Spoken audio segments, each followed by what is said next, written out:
Hello and welcome to this presentation where I'm going to go over the UCAS process. So, the actual application itself. So, you will submit one application via the UCAS Hub, and you have a maximum of 5 choices to choose from.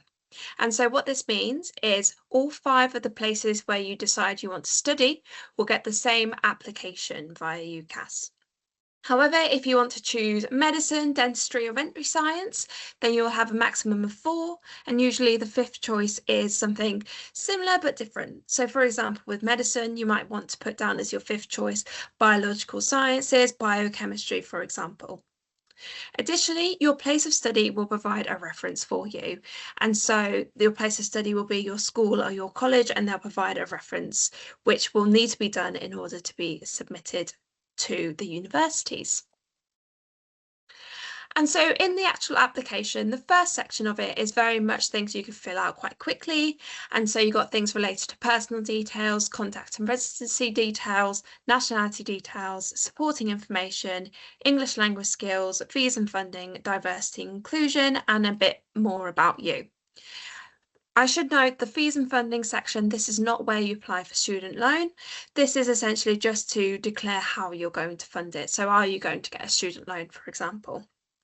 Additionally, make sure you're being as honest as possible within each of these sections, just because it benefits you if you are honest and include information which is needed for the application.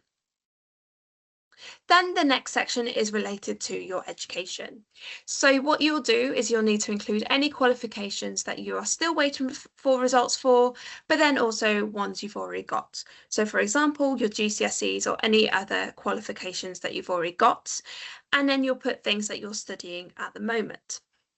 It's really important to make sure you're using the correct qualification type and title, because if a subject, for example, wants Maths A level, if you don't put Maths A level, you might run the risk of not getting a place on that course.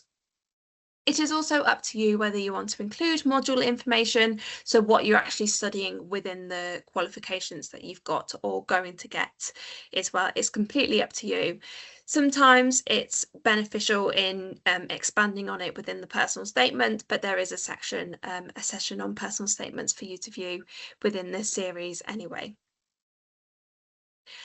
Also, another section is related to employment and extra activities. And so this is where your paid work goes in. So any work experience, volunteering experience you've got as well.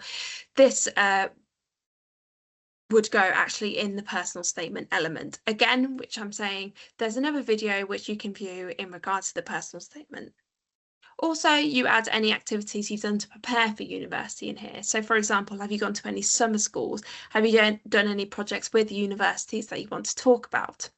Of course, you can use a personal statement to talk more about your paid work experience or things you've done to prepare for university, but it's really good to put these things in here as well. So, for example, are you part of a progression program that you want to talk about? By all means, put it in here, and by all means, talk about it in your personal statement as well. So a few top tips for you in order to apply for UCAS. So firstly, use a sensible and non-school related email. This is because sensible, you are actually applying to something that's very formal, you are applying to a university, and so having a very sensible email address can really work in your favour and look really professional. But then also non-school related, because it might be that once you leave school, that your school actually delete your email address. And if you need to get into the UCAS Hub at any point later on in the year or anything like that, you might risk not being able to get into it because your email address has been deleted. And so even if you have to create a new email address, that will work in your favour and be really beneficial when applying to university. Additionally, start early and don't miss any of your internal, so your school or colleges deadlines, and the external deadlines. It's really important to start early as well, because year 13 goes so quick, or your second year of college, it goes so quick. And so getting it done early will help that process and not make it feel so overwhelming for you. Additionally, if you start early, it will help with the references. So your teacher or advisor who's writing the reference, they'll be able to do it a lot more quicker. And so you'll be able to submit your application and start getting offers essentially as soon as you submit that. Also, you can apply to the same course at different universities or different courses at the same university. It's completely up to you what you apply for.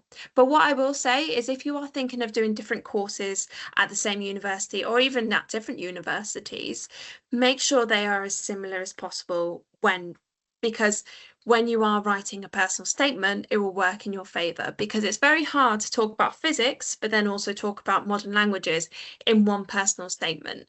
And so make sure if you are applying to different courses, try and see if they can be as similar as possible. And then there is a slightly different deadline and process for conservatoires. And so these are really much like art schools, drama schools, and things like that. So there is a slightly different process. However, you can still look at this on the UCAS website. Additionally, there is a fee of £28.50 to submit your application. However, if you are in receipt of free school meals, then this gets wiped. And so that is the end of the presentation. So thank you very much for listening, and I hope you found that beneficial.